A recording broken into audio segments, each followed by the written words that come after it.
subject that's very dear to me, which I love to discuss with other people in order to have a deeper understanding of how we operate and how we respond to the world, is what I call the 4 elements or the temperaments.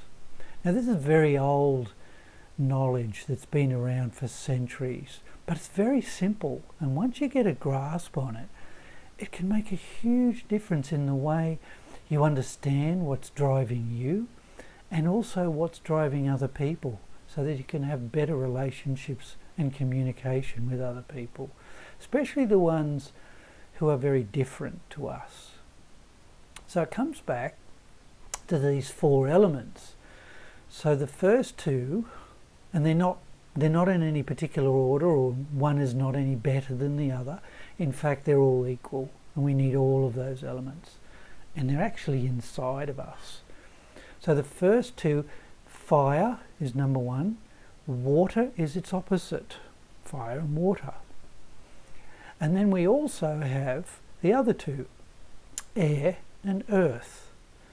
So if you like, you could imagine it like fire, water, air, earth. If you drew them together, you'd have a picture of a cross. So you'll notice in traditional cultures, right back from indigenous cultures through to religious backgrounds, we see the symbol of the cross, which is the 4 directions of life. And so that corresponds to the 4 elements and the 4 seasons. In some cultures they add a 5th, but I'm just going to stay with the 4 for now, for simplicity's sake, and then later on I can go into more depth about the 5th element. So coming back to that, very simply put, the fire and the water are opposites, so they need each other to come to a balance. And so traditionally we say that fire is more to do with passion and aliveness, and fire type people are very strong in their personality, and when you come across them you'll sense that straight away. And fire people, they're here to learn the lesson of power and how to use that power that they naturally express is through their soul, in their temperament.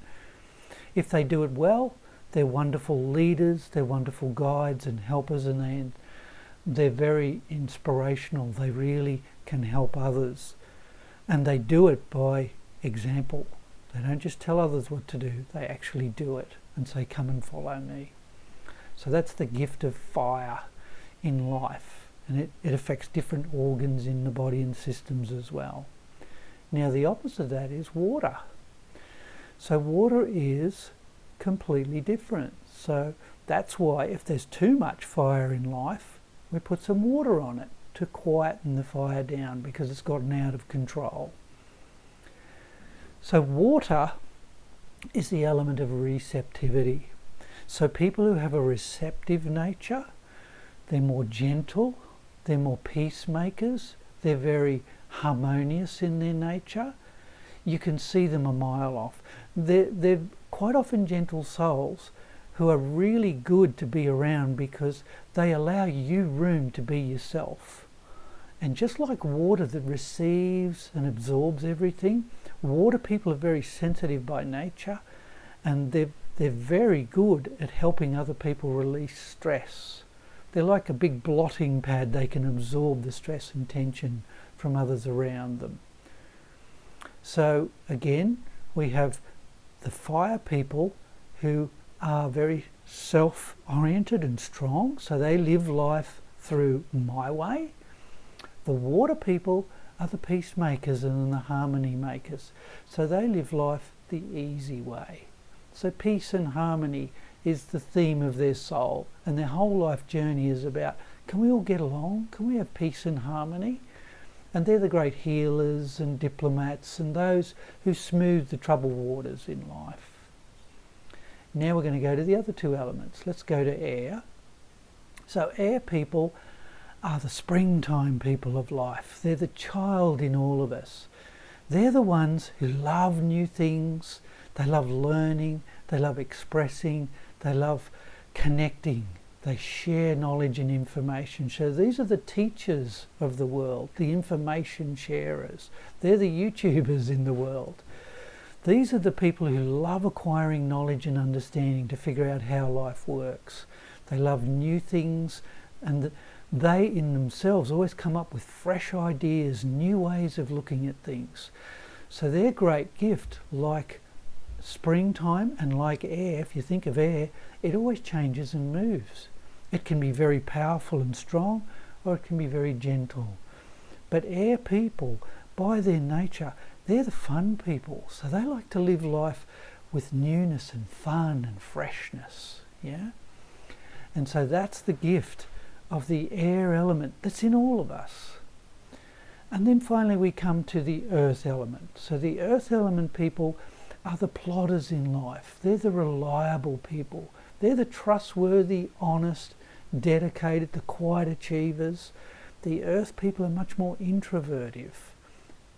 Air people are much more extrovertive and outgoing. Yeah? So you can spot an air person in a crowd because they're colourfully dressed, and they're laughing, they're telling jokes, and they're talking to everyone. You can also spot an earth person because they're the quiet ones. They're more conservatively dressed. They're the ones who study the detail. They're practical, they're logical, they're more left-brain oriented. And so their gift is to figure things out step by step and follow structured rules and plans. And they're the ones that build systems and finish things.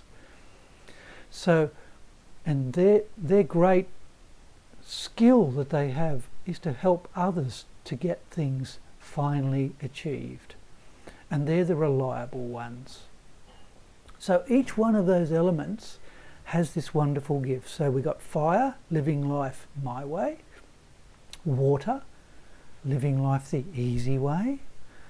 Air, living life the fun, the fresh, the new way, the innovative way.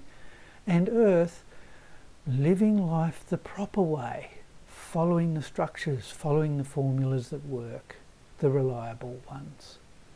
So that just gives you a little overview of the four elements, and in future videos I'm going to talk to you about how that works in relationships and business relationships and families as we interact with others in the world.